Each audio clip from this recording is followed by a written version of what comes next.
Welcome back to my channel. This is 365 days of writing a short story every day until I become a better storyteller, artist, writer. It is day 68. Day 68 down. Got a new story. It's called Lion of the Block.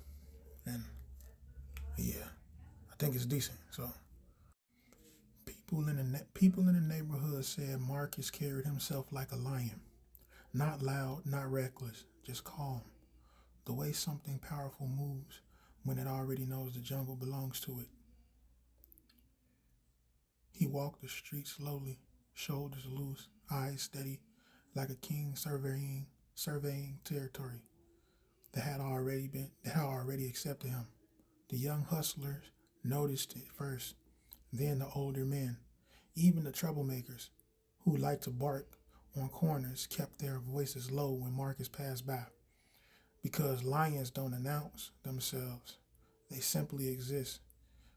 Marcus wasn't the biggest man in the neighborhood, and he wasn't the most violent either, but there was something about him that made people think twice before crossing certain lines, especially when it came to his family.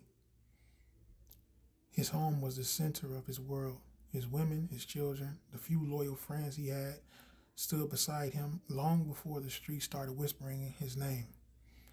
They were his pride, and Marcus guarded that pride the way lions guard their territory in the wild. But every jungle attracts scavengers, and in the city, those scavengers were men the streets called hyenas. Hyenas didn't move like lions. They didn't walk alone with confidence. They traveled in laughing packs, feeding off weakness, waiting for opportunities when a king looked distracted. Their favorite trick was simple. They didn't attack Marcus directly. They circled, they whispered to his women, flashed money, spread rumors. Hyenas never challenged the lion head on. They tried to steal the pride. Marcus saw the signs early. The strange looks, the unfamiliar cars rolling slow past his block, the laughter echoing down alleyways. Late at night, the hyenas were testing the boundaries, and lions understand something about predators that scavengers often forget. Territory isn't given, it's defended. So Marcus didn't yell, didn't threaten. He simply started moving. One by one, the hyenas crew learned the same lesson. Marcus showed up where they least expected him, at their corners, their gatherings, their hideouts, standing calm, watching them the way a lion watches animals that wandered too far into the wrong land. Sometimes words were enough. Sometimes they weren't. But eventually, the pack scattered. Hyenas, brave in numbers, not so brave when a lion stands in front of them alone.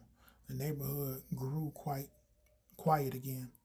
Marcus returned home that night and sat on the porch while the city breathed around him. His women stood beside him, loyal as ever, their presence reminding everyone watching exactly where they belonged. His pride had held for now. Marcus leaned back in the chair, eyes drifting toward the dark streets, stretching beyond the block, because deep down he understood a truth every lion eventually learns. The jungle never stays quiet for long. As long as the lion sits on the throne, there will always be hyenas somewhere in the darkness, waiting for their turn to challenge the king.